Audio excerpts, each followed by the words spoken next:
Saya Dewi Renati Faiza dari Prodi Fisika akan mempresentasikan prinsip ergonomi di mana terdapat di mata kuliah Kesehatan, Keselamatan, Keamanan Lingkungan Kerja dengan dosen pengampu Bapak Asmawi, STMT. Pada dasarnya, prinsip ergonomi memungkinkan kamu mendesain lingkungan kerja sedemikian rupa untuk mencegah terjadinya cedera. Dengan begitu, lingkungan bisnis menjadi area yang aman dan sehat.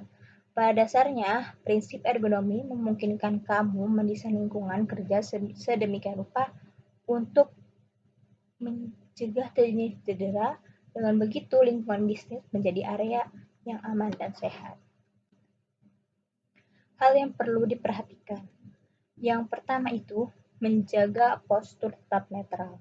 Postur netral merupakan kondisi di mana badan selaras dan seimbang, baik saat duduk maupun berdiri, meminimalisasi tekanan badan dan memastikan sendi selalu selaras.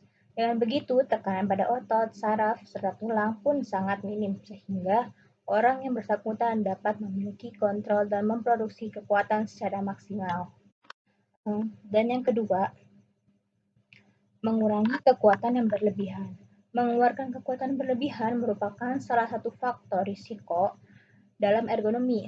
Sayangnya, kadang cukup banyak pekerjaan yang membutuhkan kekuatan besar, sehingga usaha otot meningkat dan dapat meningkatkan kelelahan serta risiko cedera atau otot tulang.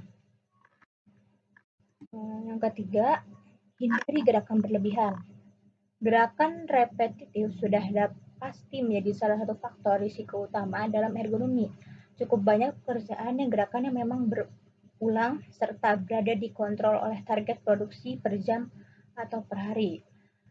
Ketika gerakan repetitif tinggi dikombinasikan dengan kekuatan berlebihan dan postur yang tidak netral, maka ada potensi besar sekali untuk terjadinya musculoskeletal injury. Karena itu, bila memungkinkan, gerakan berlebihan perlu dikurangi.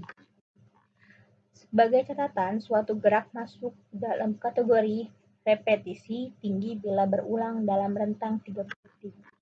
Apabila gerakan tersebut tidak dapat dikurangi, perlu dipastikan tidak ada kekuatan berlebihan ataupun postur tidak netral selama mengerjakan. Dan yang terakhir, memberi ruang untuk peregangan. Sistem muskuloskeletal merujuk kepada sistem gerak manusia. Sesuai namanya, sistem tersebut didesain untuk bergerak. Sebab itu, bekerja dalam jangka waktu panjang dengan keadaan statis akan menyebabkan tubuh kelelahan. Inilah yang dikenal dengan statis lock. Misalnya, kamu harus berdiri di posisi selama 8 jam atau menulis dengan pensil selama 60 menit. Contoh lain yang memungkinkan sangat relevan dengan situasi kerja saat ini yaitu mengetik selama berjam-jam tanpa adanya jeda.